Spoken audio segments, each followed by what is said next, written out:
চোখে মুখে ছিল অদম্য আত্মবিশ্বাস।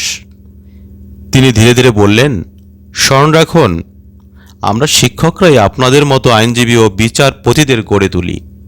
শিক্ষা ছাড়া কে পারে যুক্তি আর ন্যায় বিচারের পথ দেখাতে? আইনজীবীর লজ্জায় মাথা নিচু করে ফিরে গেলেন, আর শিক্ষক তার কূপের পাশে দাঁড়িয়ে মুচকি হাসলেন সেই জ্ঞানের হাসি যা কখনো হেরে যায় না কুটচালে বা চাতুর্যে।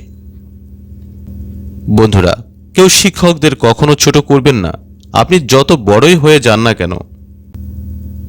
কারণ আজ যে জ্ঞানে জ্ঞানী আপনি, সে জ্ঞান ওই শিক্ষকদেরই দান। আজ যে এত বড় অফিসার আপনি, সেটা ছিল ওই শিক্ষকদেরই নিঃস্বার্থ স্বপ্ন।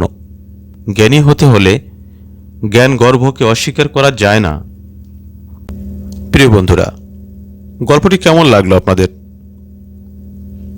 অবশ্যই কমেন্ট করে জানাবেন, পাশাপাশি ভিডিওটি শেয়ার করে দিবেন।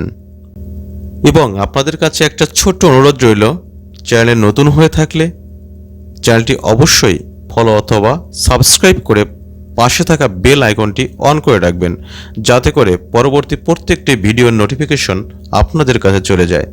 তাহলে আজ এ পর্যন্তই। সবাই ভালো থাকবেন, সুস্থ থাকবেন।